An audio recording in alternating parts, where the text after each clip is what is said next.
ভেটকি মাছের কাটলেট একদম সহজভাবে বানিয়েছি। স্বাদটা কিন্তু একদম দোকানের থেকে কোনো অংশেই কম না। খুবই সিম্পল এবং সহজভাবে বানানো যায়, একটু ট্রাই করলেই হয়ে যাবে।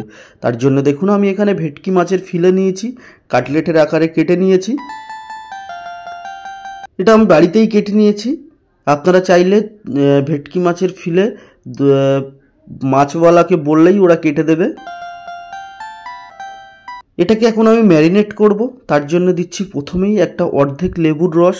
500 গ্রাম মতো মাছের ফিলেটা আছে আমার ফিশ ফ্রাই বানানোর জন্য। তারপরে দিচ্ছি একটু লবণ, একেবারে পুরো লবণটাই দেব না, অল্প কিছু একটু লবণ এখন মাখিয়ে দেব।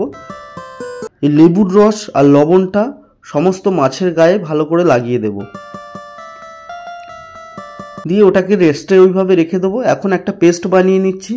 একটা পেঁয়াজ দিয়ে দিচ্ছি একটা মিক্সিতে, সেই সঙ্গে দিচ্ছি কিছুটা রসুনের কোয়া, দিচ্ছি 1.5 ইঞ্চি সাইজের একটা আদার টুকরো, 4টে কাঁচা লঙ্কা দেব এবং সেই সঙ্গে দেব এখানে 100 গ্রাম মতো ধনিয়া পাতা। তারপরে দেব এখানে বিট লবণ, একটু বিট লবণটা দেওয়ার চেষ্টা করবেন, তাহলে স্বাদটা খুব সুন্দর হয়। সেই সঙ্গে দেব একটু রেগুলার যে লবণ হয় সেটাই। এখানে দিচ্ছি জিরের গুঁড়ো, তারপরে দেব ধনের গুঁড়ো এবং তারপরে দিচ্ছি একটু গরম মশলার গুঁড়ো।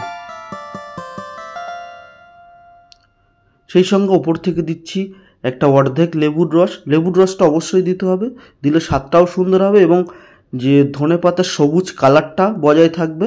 এবার একটা ফাইন পেস্ট বানিয়ে নিয়েছি আমি এখানে। পেস্টটা একটা কাঁচের বাউলে ট্রান্সফার করে নিচ্ছি।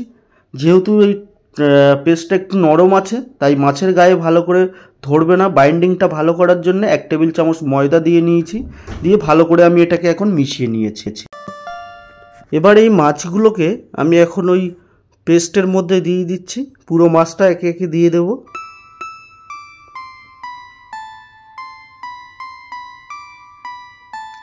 মাছটা খুব ভালো করে এখন আমি ম্যারিনেট করে নেব।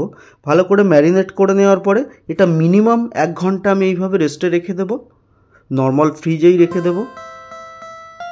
তারপরে দেখুন 1 ঘন্টা পরে চলে এলাম। ব্রেড গ্রাম নিয়েছি, সেই সঙ্গে নিয়েছি 2টো ডিম ফাটিয়ে নিয়েছি, দিচ্ছি সামান্য একটু বিট লবণ, সেই সঙ্গে সামান্য 1 চুটকি দিচ্ছি গোলমরিচ গুঁড়ো। এবার ডিমটাকে ভালো করে ফাটিয়ে নিচ্ছি এখানে আমি। এবারে ম্যারিনেট করে রাখা মাছটা ডিমের মধ্যে দেব প্রথমে, তারপরে দেব ব্রেড গ্রামের ওপরে। একটা হাত দিয়ে দিচ্ছি, আর একটা যে শুকনো হাত আছে সেটা দিয়েই ব্রেড গ্রামটা মাছের ওপরে দিয়ে দিচ্ছি, দিয়ে হাত দিয়ে হালকা করে একটু প্রেস করে নিতে হবে। নেওয়ার পরে ঝেড়ে তুলে নেওয়ার পরে আবারও ডিমের মধ্যে দিচ্ছি, দিয়ে ভালো করে ডিমটা লাগিয়ে নেওয়ার পরে আবারও ব্রেড গ্রামের মধ্যে আমি দিয়ে দিচ্ছি, দিয়ে এটাকে আমি ডবল কোট করব। ফিশ ফ্রাই বানাতে গেলে ডবল কোট অবশ্যই করতে হবে, না হলে ফিশ ফ্রাইটা ভালো হবে না। আবারও হালকা করে প্রেস করে এটাকে ঝেড়ে তুলে রেখে দিতে হবে। দেখুন কোটিংটা খুব সুন্দর করে হয়ে গেছে এবং সাইডগুলো দেখছেন তো যে একটু এলোমেলো আছে। সেটাকে সোজা করার জন্য একটা ছুরি বা চপার নিয়ে এরকম সাইড দিয়ে ওপর থেকে হাত দিয়ে চাপ রেখে আর সাইড দিয়ে এরকমভাবে চেপে দিলেই একদম পারফেক্ট একটা শেপ চলে আসবে।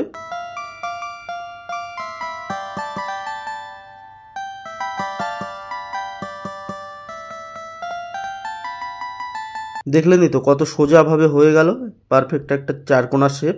এইভাবে সবগুলো আমি তৈরি করে নিয়েছি এখানে।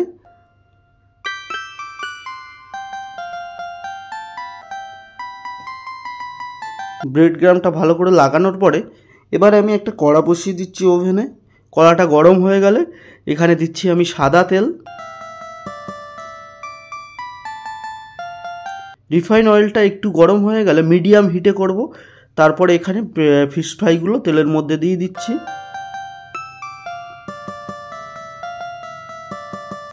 কাটলেটটা পুরো সম্পূর্ণ আমি মিডিয়াম হিটে ভাজবো, খুব বেশি হিট রাখবো না। তেলের হিটটা বেশি হয়ে গেলে ওপর থেকে পুড়ে যাবে এবং কালার চলে আসবে, তাতে ভেতরটা খেতে অতটাও ভালো হবে না বা সিদ্ধ নাও হতে পারে। তাই হালকা হিটে একটু সময় নিয়ে ভালো করে এটা ভেজে তুলে নিচ্ছি। প্রথমে একটা দ্বিতীয়টাও তুলে নিলাম। এইভাবে বাকিগুলোও আমি সেমভাবে সবগুলো ভেজে নেব।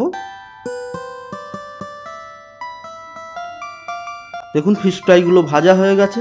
যদি ভিডিওটা দেখে একটুও ভালো লেগে থাকে একটা লাইক করে যাবেন, যারা আমার চ্যানেলে নতুন তারা একটু সাবস্ক্রাইব করে দেবেন। আবারও দেখা হবে নতুন কোনো দিনে নতুন কোনো একটা ভিডিও নিয়ে।